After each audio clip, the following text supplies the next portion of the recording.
All right, today we're tackling something that trips up so many people. Form I-864, the Affidavit of Support. We're going to go way beyond the official instructions to get into the unwritten rules, the things you really need to know to get your sponsorship application approved. Let's jump right in. Okay, so here's our game plan. We're going to start with the real income requirement, which is not what you might think.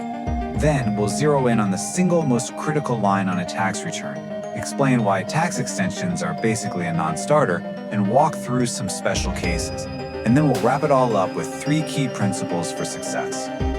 So what do I mean by unwritten rules? Well, you can read the official instructions cover to cover, but success with this form, that often comes down to understanding what the immigration officer reviewing your case actually expects to see. And that stuff isn't always spelled out in black and white. All right, first up, the real income requirement. This is probably the biggest place where the official poverty guidelines and, the practical reality of getting approved just don't quite line up. So on the one hand, you've got the official minimum income, right? But here's the reality. Getting too close to that number is a huge red flag for the person reviewing your file. It often triggers what's called the request for evidence, or an RFE, which is just a fancy way of saying your case is about to get delayed while they ask for more info.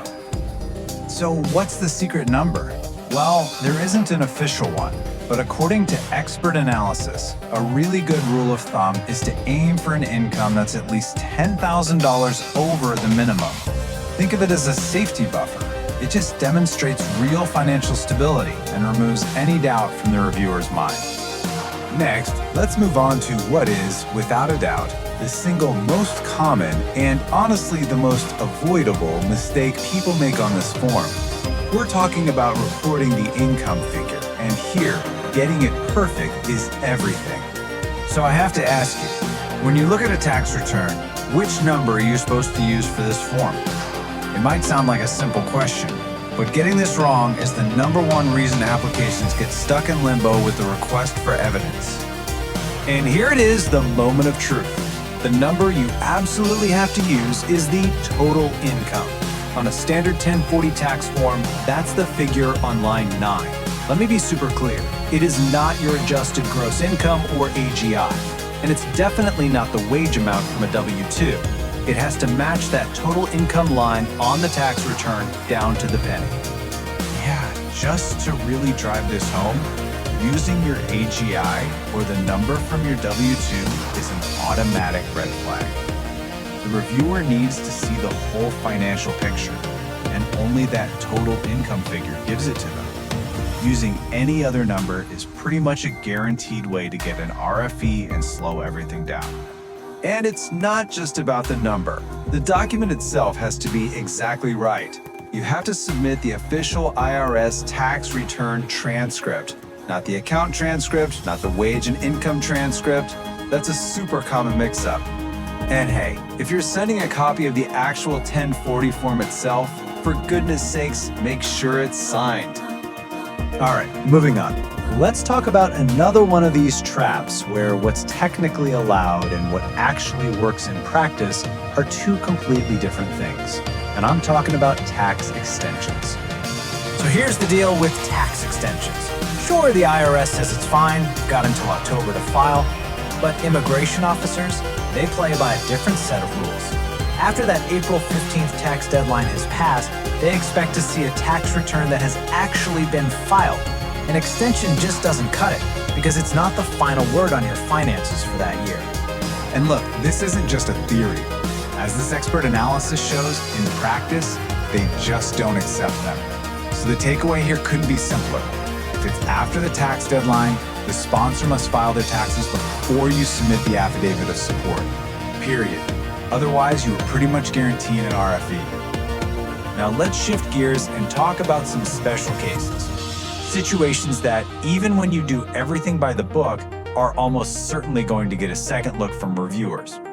This includes things like using non-taxable income or claiming an exemption.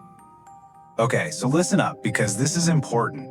If you're claiming an exemption, or if your sponsor's income is from a non-taxable source like Social Security, You need to be prepared for an RFE. Just expect it.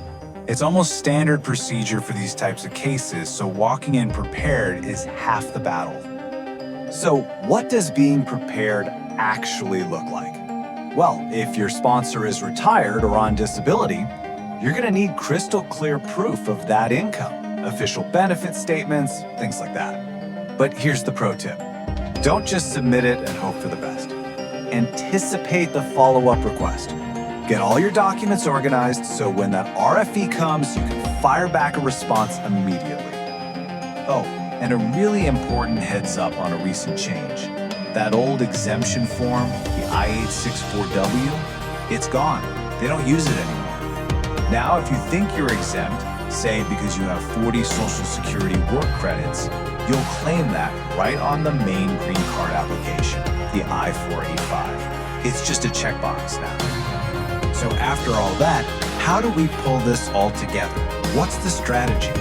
Well, it really boils down to 3 simple core principles for building an application that is basically RFE-proof. Okay, here they are. First, aim well above the minimum. That $10,000 buffer is your best friend. Think of it as insurance. Second, be obsessed with precision. Use the exact total income figure from the correct tax document. Double check it, then check it again. And third, prepare for scrutiny. If your case isn't straightforward, assume you're going to get an RFE and have your response ready to go. At the end of the day, success here isn't just about ticking the boxes and following the instructions. It's about thinking one step ahead and understanding what the person reviewing your case really needs to see to say yes. So you have to ask yourself, is my application built just to meet the rules, or is it truly built to succeed?